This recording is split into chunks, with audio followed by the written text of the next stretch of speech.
जब सड़िया पेन्हले हरियर की करे जावा काढ़े पत्थर की देखा कोई तो सीधा चलावा किया चोरा की करे जावा काढ़े पत्थर की आते विरासत के ये मिस वर्ल्ड है।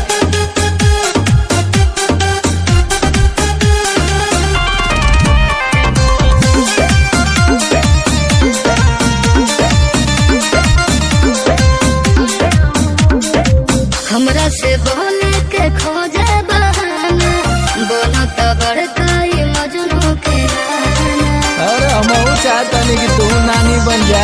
झाके सड़िया से जब कमरिया लहर उठे ला भीतरिया तो साथियों संहतियों बुझात बाड़े कहब एको रठलके। हो जब सड़िया हो जब सड़िया पेन्हले हरियर की करे जावा काढ़े पत्थर की कोई तो सीधा चलावा किया चोरा की करे जावा काढ़े पत्थर की हाँ तो बच के रहियो। अरे अब कहाँ कुछ बचल।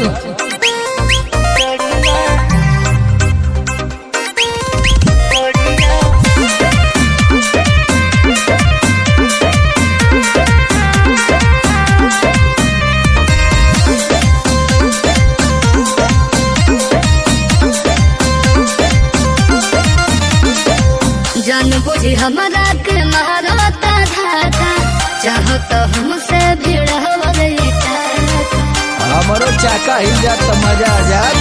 पति के हुओं से नहीं सटी आके हमारे से ही तपटी कमर देखे सोनर आजाद हमार लागता कि पड़के।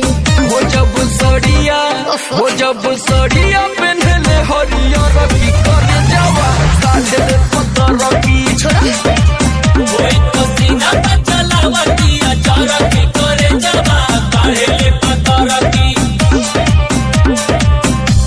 लागत है कि एक दो राउंड मारे के पड़ी इधर।